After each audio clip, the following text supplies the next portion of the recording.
addunyaa kana keessatti namoota booji'aa jechuudha. Kanaafi Waaqayyo immoo waan itti booji'amne hundumaa jalaa nu baasuu kan barbaaduuf maaliif yoo jenne kan isaa nu godhachuuf jechuudha. Kanaafi macaafamti Ermiyaas raajichaa kun 31 maal jedha? Waaqayyo dubbii isaa itti fufee ani yeroo sanatti gosa Israa'el hundumaa Waaqayyo isaanii nan ta'a, isaanis saba koo hin ta'uudha. Inni kuni maal akeekkachiisa kutaan kun hojjettanii? Waaqayyo dubbii isaa itti fufee dubbate. Kuni jechuun afaan Waaqayyoo keessaa kan bahe maalidha yoo jenne gosa Israa'el hundumaaf Waaqayyo isaanii nan ta'aadha. Isaanis saba koo ta'uudha. Kuni macaafni qulqulluu gaafa dubbatu maal jechuudha yoo jenne sabni hundumtuu wanta isaan booji'e jalaa ba'uu qabudha. Waan isaan booji'e jalaa gadhiifachuu qabu. Erga gadhiifatanii maal ta'u? Saba Israa'el hundumaa Waaqayyo isaanii nan ta'aadha. Kuni jechuun inni Waaqayyo bara jiraannu hundumaatti ofii isaatiin Waaqayyo nu ta'uu barbaada malee wanti biraa Waaqayyo akka nuuf ta'u hin barbaadu. Sirriitti hubadhaa. Rakkinni Waaqa akkasii ta'uu hin barbaadu Waaqayyo. Qorumsi Waaqa akkasii ta'uu hin barbaadu Waaqayyo. Boo'ichi haleluuyaa akka Waaqasii ta'u, gaddi Waaqa akkasii ta'u, wanti si marse harkaa dhabuu Waaqa akkasitti ta'u Waaqayyo hin barbaadu. Waaqayyo kan inni barbaadu maalidha yoo jennee kaafne ofii isaatiif saba hundumaaf Waaqayyo nan ta'edha. Israa'eloota jechuun Waaqayyo warra kakuu galeef hundumaaf Waaqa kan ta'uuf ana. Israa'eloonni waa biraa Waaqa ta'uuf hin danda'u. Waa biraa Waaqa ta'eef qajeelchu. Waa biraa Waaqa ta'ee isaan dura bu'uu hin danda'u. Eenyutu Waaqa ta'a? Ana Waaqayyoodha. Waa'ee Israa'el gaafa kaafnu seera ba'uu boqonnaa 14 kaasee Waaqayyo akkas jedhe, saba koo waaqessani naa gadhiisi Fari'ooniin gaafanne jedhu. Waaqayyo naa waaqessan inni jedhu anaa kabajanii ana Waaqa haa godhatanii ati Waaqa isaanii hin taatuuf jedhee akka inni akeekkachiisu argina. Fari'oon garuu anatu Waaqa irratti ta'a gaafa jedhu Waaqayyo jedheen dhiifne lolee boojuu jalaa baase. Har'a ergaan qaba nama dhaga'e tokkoof. Waaqayyo waan waggaa dheeraa si booji'e, waan waggaa dheeraa si to'ate, waan waggaa dheeraa si bite, waan waggaa dheeraa harka si kennisiise, waan waggaa dheeraa aafu baqqaa ittoo hin dandeenye mo'ameera jettee amma garuu ergaan sii qaba. Waaqayyo waan himachaa boojucha jalaa si baasa. Boojuu dhibee, boojuu rakkinaa, boojuu qorumsaa, boojuu jechaa, boojuu namoonni itti walii galanii sirra ka'an hundumaa Waaqayyo harkaa si baasa. Ameen. Kanaaf namoonni yeroo baay'ee waan sin booji'e faana firan ta'ina, waan sin booji'e faana waliin galina, waan sin booji'e ofirratti moosistanii haa ta'u jettaniin dhiisina. Waaqayyo sin jijjiiruu barbaada. Kanaaf kutaan kun akkas jedha. Haleluuyaa. Israa'el hundumaaf Waaqayyo isaanii nan ta'a, isaanis saba koo ta'u. Tokkoffaa irratti gaafa waan nu booji'e jalaa baanu eenyummaa Waaqayyo barra, guddummaa Waaqayyo barra, dinqii Waaqayyo barra, harka Waaqayyo barra, sochii Waaqayyo barra, nu wajjin jiraachuu Waaqayyo barra. Haleluuyaa. Ifa Waaqayyotu naannoo keenya buufata. Jireenyi keenya gaarummaa Waaqayyo arguu jalqaba. Tola Waaqayyo arguu jalqaba. Dinqii Waaqayyo, ulfina Waaqayyo arguu jalqaba jireenyi keenya. Har'a ergaan sii qaba.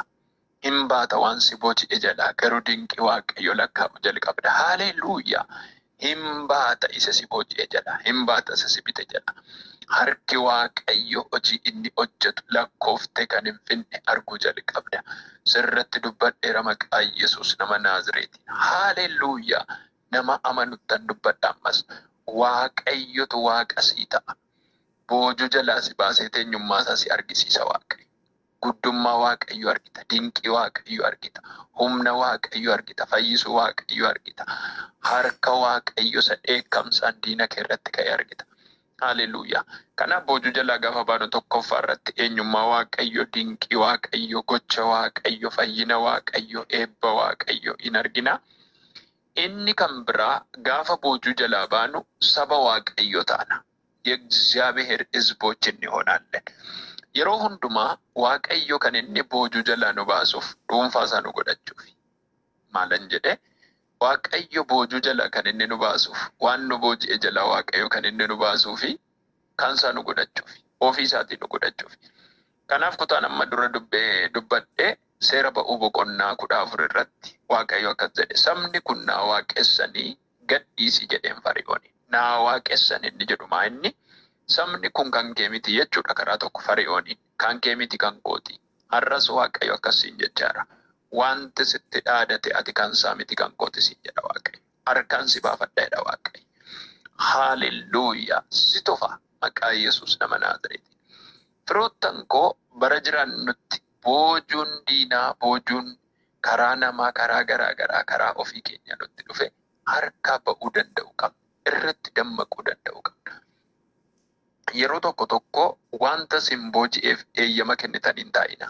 Fiqaada attisቶት በጌታ በኢየሱስ በግዛቱ ስር ያስገባችሁ ነገር በቃ እንዳትራመዱ፣ እንዳትሰሩ፣ እንዳትለወጡ ተጽዕኖ አድርጎባችሁ የገዛችሁት ነገር በጌታ በኢየሱስ ከባርነት የሚያወጣ እግዚአብሔር መንፈስ አለ። መጽሐፍ ቅዱስ ሲናገር የእግዚአብሔር መንፈስ አርነትን ያወጣል ይላል። አፉር ዋቀዮ ብርመዱ ነመ ባሰዳ ቢሊሰ ነመ ባሰዳ ነመ ጅጅራ ሃሌሉያ ዋኑ አጉጌ ኬሳ ቢሊሰ ኑ ባሱ ከን ደንዱ አፉረ ዋቀዮቲ ከናፉ ዋ tokkon sinitti marra arra dhuunfaa waaqayyo taata kan waaqayyo tati kan leenca Yihudaa tati kan mootii waaqaaf lafaa tati kan uumaa keenya isa jabaa ta'e tati. Kanaafu Waaqayyo boju jala gaafa nu baasu saba isaa ta'uu keenya akka mul'ifnu godha. Dhaloonni baay'een saba isaa ta'uu keenya argu. Dhaloonni baay'een kan Waaqayyo ta'uu keenya, kan gooftaa keenya ta'uu keenya, kan jabaasa ta'e kan Waaqayyo akka nuyi taane in ibsa jechuudha. Kanaafi daddafee achumarra turuun baadhee daddafee dubbachuun barbaada waan ta'eef. Sabni warri billaa jalaa ba'an lafa onaa keessatti faara tolaadhaan in ilaalamuudha. Ani dhufee Israa'eliif boqonnaa nan kenna jedha Waaqayyo. Ila dhaggeeffadha. Sabni warri billaa jalaa ba'an billaan kan isaan barbaadu, billaan kan isaan adamsu, hin qalamu kan jedhaman, hin badu kan jedhaman, hin dhumu kan jedhaman. Haleluuyaa. Waaqayyo maal godhe? Haleluuyaa. Lafa onaa keessatti faara tolaadhaan ilaalamuudha. Ila Yesuus Kiristoos akkasiin jedha. Sabni warri billaa jalaa ba'an lafa onaa keessatti faara tolaadhaan in ilaalamu. Kuni jechuun maal? Waaqayyo inoo'aaf, Waaqayyo garaa laafaaf, Waaqayyo garaansaa immoo ga'aaf, Waaqayyo isaaniif gadda, Waaqayyo isaaniif dhiphata. Eenyuun? Warra lafa onaatti billaa jalaa ba'an. Billaa seexanaa, billaa biyya lafaa, billaa namoota kaaniin namatti darbatamu. Waaqayyo waan himacha akkas jedhe lafa onaa keessatti faara tolaadhaan in ilaalamu. Har'a waa tokkon sitti hima. Lafa onaatti maaltu sitti dhaadata? Dhukkubaa, seexanaa, namoota birootii, haala garaa garaatiin wanti sitti dhaadatu maal? Inni saba billaadhaan dorsifaman faara tolaan ilaale. Siinis ilaaleera. Kanaaf maal jechuudha karaa tokko? Kanaan booda billaadhaan dorsifamuun hin jiru lafa onaatti. Sin qala, sin balleessa, karaattan si hambisa, carraa keen guba. Haleluuyaa. Hin jiraattu, si dhumeera, nan galaafadhanni sin jedhu. Waaqayyo akkasiin jechaara. Haleluuyaa. Faara tolaadhaan ilaalamu jedha Waaqayyo. Waldaananaa Waaqayyo faara tolaadhaan ilaalamta sin jedha. Haleluuyaa. Waldaananaa ijji Waaqayyo faara tolaan si ilaaleera. Isa sitti dhaadatu irratti, isa si lolu irratti, isa si mormu irratti, isa irreesas irratti diriirsa irratti Waaqayyo akkasiin jedha. Faara tolaadhaan ilaalamta jedha. Haleluuyaa. Ani dhufee Israa'eliif boqonnaa nan kennaa jedha. eessatti lafa onaatti warra fo'aman kana Iyesuus Kiristoos inni gooftaa. Kanaaf tokkoffaarratti maalan jedhe eenyummaa Waaqayyo dinqii Waaqayyo harka Waaqayyo arginaa jedhe. Inni lammataa saba Waaqayyo ta'uu keenya beeknaan jedhe. Inni sadaffaa garuu Waaqayyo oolchuusaa akka nuti arginu godha Waaqayyo. Gaafa boojuu jalaa nu baase haaleluyyaa oolchuu Waaqayyo akka beeknu. Kanaaf iddoo kanatti maal jedha? Billaa jalaa baata'edha. Billaa qaramaa isa lubbuu kee barbaadu, isa jireenya kee barbaadu, isa gaa'ila kee barbaadu, isa bara kee barbaadu. Waaqayyo jalaa si baasa. Revala sikata jedhee vehenemeya. Reve sikata dililivihinemeya. Namoonni baay'een inni sinitti dhaadatu sagalee kanaan du'a. Inni sinirratti ol ka'ee jiru sagalee kanaan du'a.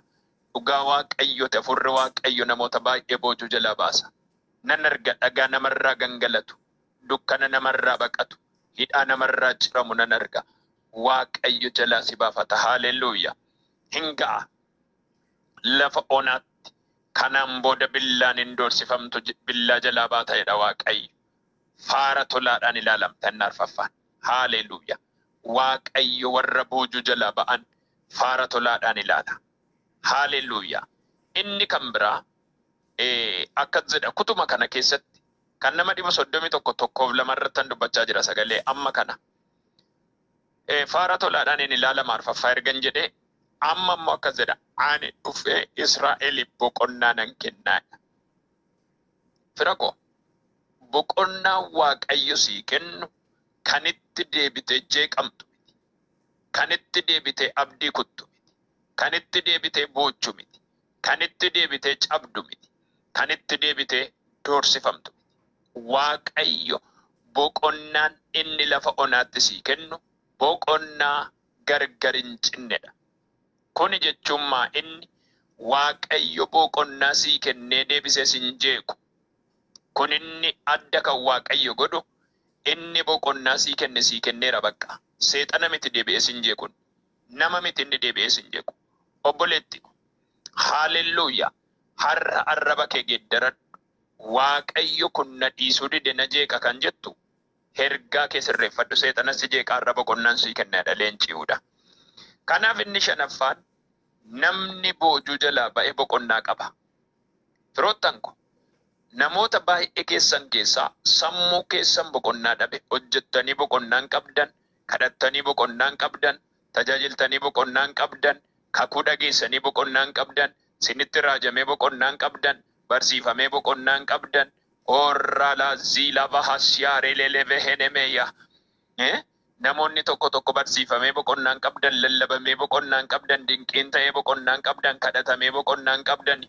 Har'a garuu Waaqayyo akkasiin jechaa jira. Sin boqachiisa jedha Waaqayyo. Yaada kee boqachiisa, abjuu kee boqachiisa, mul'ata kee boqachiisa. Weekaata jiira lafa hasiyaa. Waaqayyo ofiisaatiiyyuu boqateedha. Macaafni qulqulluu kan dubbatu Waaqayyo ofiisaatiiyyuu boqonnaa fudhateera. Kanaaf boqonnaan jireenya namaa keessatti barbaachisaadha. Namoonni boqonnaa dhabdan waan sin booji'etu boqonnaa sin dhowwe. Waan sin to'atetu boqonnaa sin dhowwe. Waan sin bitetu boqonnaa sin dhowwe. Kanaaf Waaqayyo maal jedha isa shanaffaa irratti boqonnaan sii kennaadha. Shanaffaa irratti maalan jedhee namni gaafa boojuu jalaa ba'e boqonnaa argata. Egaa sadaffaa dubbadheen xumura roobni roobaa jira xiqqoo. Ammas Waaqayyo fagootti anatti mul'ate. Saba kanaan ani jaalala bara baraa si jaalladheera. Kanaafan gaarummaa kootiin ofitti si dhiyeesseedha. Haaleluyyaa. Lakkoofsa 4 dabaluun kun oolu. Amma Waaqayyo akkas jedhe fagootti anatti mul'ateedha. Fagoottan argeedha. Natti mul'ate. Nama biraatti miti. Ermiyaas akkas jedha. Anatti mul'ate. Erga mul'ate immoo Waaqayyo natti dubbate. Saba kanaan ani jaalala bara baraa si jaalladheera jedhe. Sabni kun kan nama dhibu keessaa Waaqayyo nu dhiiseera. Booji'amneerra. Harka ormaa keessa jirra. Diinonni nu bitaniiru. Nu to'ataniiru. Harka laanneerra. Mo'amneerra jedhu. Waaqayyo immoo akkas jedha. Fagootti natti mul'ateedha.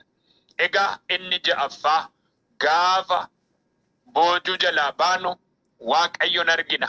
Eenyuun isa nu waame? Eenyuun isa ittiin fayyine? Eenyuun isa harka nu qabe? Eenyuun isa eebba keenya ta'e? Kiristoos Iyyasuus ilma Waaqayyo akka ati argitu goota. Maal jechuudha? Akka ati hin argine inni si golge, akka hin argine inni si booji'e, akka hin argine inni si bite, gaafsirraa ka'uun jaaffaan Waaqayyoon akka argitu taata. Kanaaf inni torbaffaan garuu Waaqayyo jaalala bara baraa si jaaladheera jedha. Inni torbaffaan jaalala bara baraa jaalatamta. Gaafa waan si booji'e jalaa baatu Waaqayyo si dhuunfata. Jaalala Waaqayyo si dhuunfata. Araara Waaqayyo si dhuunfata. Eebba Waaqayyo si dhuunfata. Weeraara deelee vehenemeyaa. Rekete zenta koto rolo hosii lava hasiyaa. Reberedelee vehenemeyaa. Amma Hafuurri Waaqayyo akka jedhe jaalala bara baraan si jaalladhe. Kan hin duune, kan hin dulloomne, kan hin moofofne, kan faayidaa irratti hin hundoofne. Yaa saba waa tokkoon isinitti himan. Jaalala namaa kan dhabdan, jaalala maatii kan dhabdan, jaalala firaa kan dhabdan, jaalala hiriyaa kan dhabdan, bara baraan kan sin jaallate tokko jira. Eenyu? Leenca Yihudaa Yesuus. Haalelluuyaa! Inni kan biraa, inni dhumaa, kanaaf gaarummaa kootiin ofitti si dhiyeessee. Haalelluuyaa! Inni saddeettaffaan gaarummaa Waaqayyo kanatti argitu gaafa waan si booji'e jalaa baatudha. Ameenaa jedhamu kun. Gaafa waan si booji'e jalaa baatu gaarummaa Waaqayyotu sitti dhiyaata. Waaqayyotu gaarummaa isaatiin ofitti si dhiyeessa. Gaarummaa Waaqayyo argita. Inni kan biraa salgaffaa irratti gaafa boojuu jalaa baatu Waaqayyo deebisee si ijaara. Iddoo diigamte, iddoo badde, iddootti facaate, qabeenya kee bade, abjuu kee bade, mul'ata kee bade, ergaa kee bade, wanta si jalaa diigame deebisee ijaara Waaqayyo. Yoom? Gaafa boojuu jalaa baate. Salgaffaarran jiran irraan gorre. Akkas jedha lakkoofsa 4. Ilaala tokkoof hanga 4 bichaatti Hafuurri Waaqayyo hiikee nu barsiisaara. Ani deebisee sin ijaaraa jedha. Bakka hin ijaaramta. Gaa'illi kee kan diigame, qabeenyi kee kan diigame, hojjettee kan diigame, ayyaanaan, hojii garaa garaan kan si harkaa diigame, Waaqayyo deebisee si ijaara. Inni kurnaffaan jabaattee dhaabbatta. Boojuu jalaa gaafa baate of dandeessee dhaabatta. Jabaattee dhaabatta. Waaqayyo jabaattee akkatti dhaabbattu godha. Ameen. Kanaaf yaa firoottan ko, yeroon nuyi keessa jirru kun waan nu booji'e jalaa haalelluuyaa ba'uu kan nuti qabnudha. Egaa 11ffaa irratti yoon dubbadhe Waaqayyo kaatee gammachuudhaan akkati sirbitu godha. Namni boojuu jalaa ba'e hin sirba. Namni boojuu jalaa ba'e hin galateeffata. Namni boojuu jalaa ba'e hin faarfata. Haalelluuyaa. Boojuu jalaa namni ba'e hin faarfachiisa, hin sirbisiisa, hin boochu. Boojuu jalaa baanaan hin gadditu. Dukkana sirraa ri'ata Waaqni Israa'el. Kanaaf gammachuudhaan akka sirbitu godha. Kanaaf Filiiphoos 4:4 yeroo hundumaa Gooftaatti gammada. Irra deebi'een jedha Gooftaatti gammadaadha. Haalelluuyaa. Roomeen 8 karaa Kiristoos Iyyasuus birmaduu baataniittu. Birmaduu sin baaseera. Haalelluuyaa. አማርኛው እንደዚህ ይላል።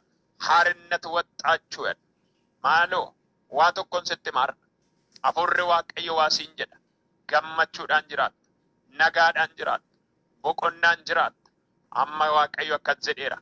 Waan si booji'e jalaa baateetta'edha Waaqayyo. Nan dadhabe, nan bitame, nan mo'ate kan jettu baateetta yeroo kana. Hafuurri Waaqayyo harkaa si baaseera siin jechaara. Haalelluuyaa. Galanni Waaqayyoodhaaf haa ta'u. Firoottan koo kaayyoon Waaqayyo inni guddaan ergaa walitti qabaa. Kan inni dubbadhu Waaqayyo abbaan keenya, Gooftaan keenya Yesuus Kiristoos ilma isaa tokkicha kan inni biyya lafaatti ergee boojuu jalaa nu baasuudha. Akka nuyi booji'amnee jiran yaada Waaqayyo miti. Akka nuti bitamnee jiran yaada Waaqayyo miti. Namoonni tokko akkas jettu Waaqayyo na ilaaluudhaaf ba'aa amma kanaan irra kaa'ee jettu. Waaqayyo na ilaaluudhaaf halkanii guyyaanatti taphata jettu. Miti. Waaqayyo isatti hin cinqamtu kanaa ittiin sin jigu. Sababbiin isaa Gareennan akkatti barsiisu qorumsi waaqayyo fidu hin jiru jettan jira. Garuu waaqayyo ammati dandeessu si qora malee ammati ittiin lafa dhooftutti sin qoru. Ammati boochee duututti sin qoru. Ammati abdii kutattutti sin qoru waaqayyo. Qormaanni waaqayyo amma qaba. Amma dandeessu si qora waaqayyo. Kanaan booda garuu waa tokko sitti hima. Ani ergaan sii qaba nama dhageessuuf.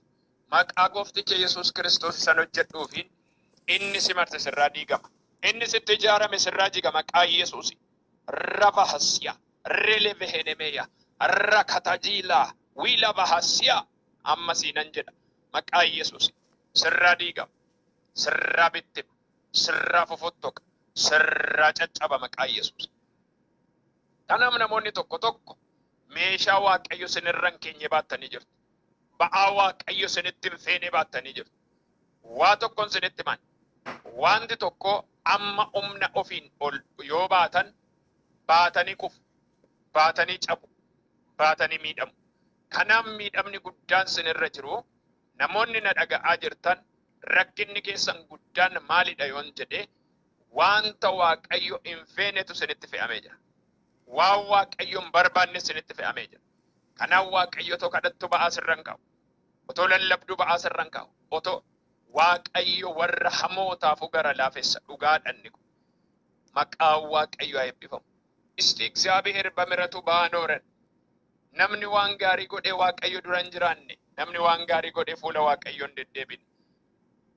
Garuu waaqayyo namoota hundumaaf araara qabeessa.